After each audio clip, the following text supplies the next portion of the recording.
కోనసీమ జిల్లా అమలాపురంలో శ్రీదేవి ఆలయంలో దేవి శరన్నవరాత్రి ఉత్సవాలను వైభవంగా నిర్వహిస్తున్నారు. ఉత్సవాల్లో భాగంగా ఆలయాన్ని వివిధ రకాల లైట్లతో సుందరీకరించారు ఆలయ నిర్వాహకులు.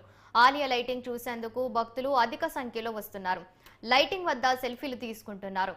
లైటింగ్ తో పాటు అమ్మవారు తొలి రోజు స్వర్ణ కవచాలంకృత అలంకరణలో భక్తులని ఆకట్టుకుంటుంది.